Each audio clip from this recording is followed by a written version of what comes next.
Let me get to my good friend John Malcolm. John is a former Deputy Assistant Attorney General. You know how high up that is at the DOJ? That's like you got your own key to the men's room. Big dude, Ganzamacher, El Capo de Capo de Tutti with heritage. John, welcome to the Mike Gallagher Show. Good to be with you, Sam. What sparked this whole extremist left-wing I hate America idea of, quote, packing the Supreme Court? Where did that start, John Malcolm?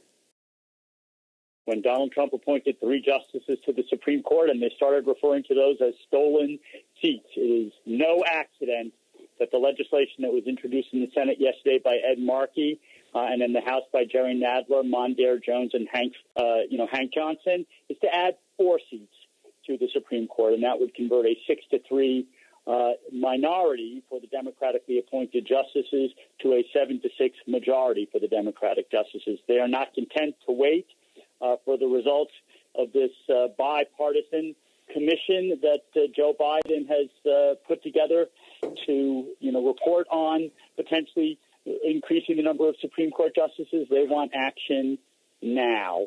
In terms of this bipartisan commission, there are 36 members on that commission. They're all very bright people, but you can certainly count on one hand and probably with fingers to spare the number of actual conservatives on that commission. And like I say, I don't smoke dope and live in mom's basement, but I'm saying they're going to come back with this commission report going, great idea. Hey, great. This is a good plan here. Let's add 4 more people. Yes or no? Well, I certainly think they're going to come out with a report that is going to bash the current Supreme Court and say how politicized it is. But the Democrats also know at the moment that they do not have the votes there to pass legislation to pack the court. And by the way, that's all it would take. The number of Supreme Court justices is not enshrined in the Constitution. It's set by legislation. However, with the exception of 5 years in the immediate aftermath of the Civil War, the number has been at 9 since 1837. And as Ruth Bader Ginsburg said shortly before she passed away, 9 is a good number, and that any attempt to pack the court would be a terrible idea because it would be a blatant attempt for the 2 political branches of government to impose political influence on the one branch of government that's supposed to be independent. And Justice Stephen Breyer said very much the same thing last week in a speech at Harvard Law School. He said, don't do this because it will erode confidence in the Supreme Court and respect for the rule of law. If, gosh forbid, by the way, John Malcolm, former Deputy Assistant Attorney General, DOJ, Crim, got his own monogram towels and coffee machine in his office. If, gosh forbid, those who really despise the Lord and America and all that do pack the court, and they do go, okay, we're going to add 4 more, we'll have 13. When Republicans take over, and they will soon because of the pendulum swinging, they would just have to go and undo it, correct? Well, they couldn't undo it because once a federal judge is there, they're life tenured. What they would do is retaliate, and we'd go from 13 to 17. And before you know it, you'd have, like a baseball team. Well, no, not like a baseball, like a football team out there on the field. So it would just invite tit-for-tat retaliation, which is why it's such a terrible idea. And everybody would see it for exactly what it is, which is, they're not happy with the rulings that the Supreme Court is making or that they think the Supreme Court is going to make in the future. And so they want to, put in people whom they're pretty sure are going to come out with rulings that may or may not be legally sound, but will certainly be more politically correct and pleasing to the left. Well, especially John Malcolm especially with this gun-grabbing plan of theirs to strip Americans of their Second Amendment rights. I mean, is that what's at the top of the deck for the assault on our civil liberties? Oh, it's certainly near the top. You could add abortion and campaign finance, religious liberty. You could add a whole bunch of things to the top of that list. But there is no question that you now have a majority of the Supreme Court that is more favorable to Second Amendment rights than there have been in the past. Amy Coney Barrett, the newest justice, wrote a very strong dissenting opinion in favor of Second Amendment rights when she was a judge on the Seventh Circuit Court of Appeals.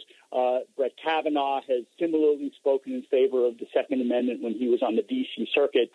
So I think that the left is very afraid that you now have a very Second Amendment-friendly court. Hoorah to that, John Malcolm. And finally, last week, the president, we referred to him as the people who control him, but actually this time he was actually speaking. He said, well, on the Second Amendment, no, 4 words that made me spit out my coffee. No amendment is absolute. and those in the newsrooms were ordered, I guess, not to cover it, and the ACLU or other groups didn't flip out. How scary is it? Because it scared the heck out of me.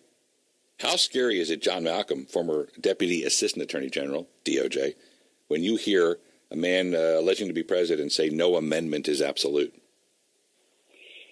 Well, he's technically correct in that, for instance, you have the First Amendment, but as the saying goes, you can't stand up in a crowded theater and yell fire.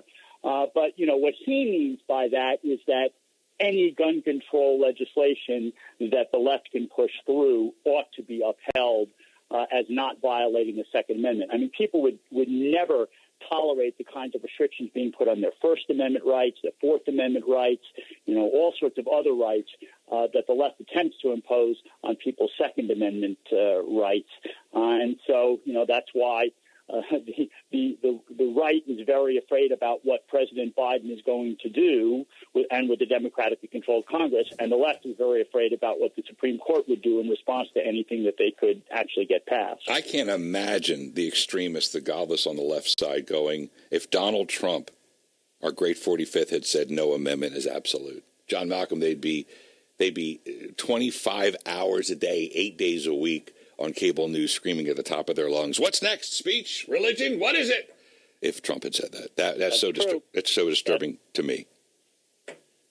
That is true. There is a double standard that, certain things that the media picks up on to bash the right. When it happens on the left, there's there's crickets. Gosh.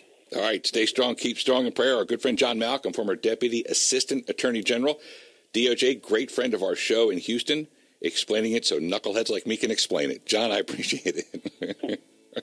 Good to be with you. Thank you, buddy.